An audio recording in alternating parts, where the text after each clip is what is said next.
So this is unprecedented love for Vrindavan, to that extent. And then Gostalishu. Gostalishu means, like we say, Goshala. Shala means the house or place, and Gostalishu means the Brijvasis that live here. And then it says Gostalishu means the Brijvasis, and it says Sujane. Sujane means good people. Sujana means good people. Means the devotees, all the sadhus and all the people that are here doing bhajan and the yatris. They're good people. We respect them, we love them, we care for them, we help them. And then he says, Bu Suragane. Bu Suragane.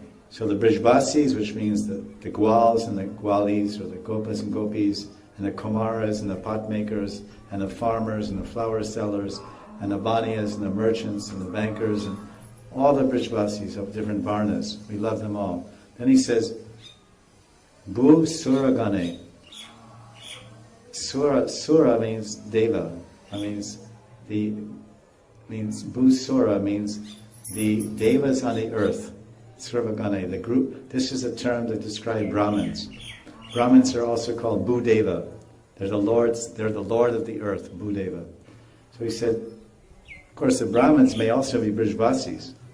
So, but he's mentioning all Brijvasis, Gostalishu, and then he's mentioning Sujane, means yatris and devotees coming from Russia, or, Venice Beach, or whatever, coming to do bhajan and worship here, or Santa Monica, whatever, his neighbors. The wrong side of the tracks. It was the wrong side of the tracks. Now that's probably, I think it's the right side of the tracks in Venice. I heard it's like, it's super. Yeah, I know it's like, it's the desired place to be, in your van or in the... Google owns it now. There you go. Yeah, what's low ends up high.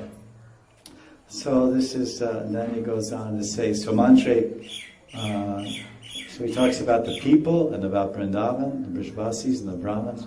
Then he says, Somantre Srinamne, an unprecedented love for the mantras that my Guru has given me, the Diksha mantras. Somantre, then he says, Srinamne, for Sri Harinam, unprecedented love. It's like this, and then he says, then he's telling you the positive things to do in the verse, then he says, Damban hitva. Dambhan means Damba means pride. It's in 16th chapter of Gita. Damba means being proud, having pride. Hitwa, hitwa means to renounce it, give it up, give up all pride, because you can't really have unprecedented love for someone unless you give up your pride. It's impossible. As long as you're because pride means me, and love means you. Simple. So he says, Dambam hitva. Throw it out, and then you can love the Brijvasis, then you can love the devotees, then you can love the cows and animals and love the Braj.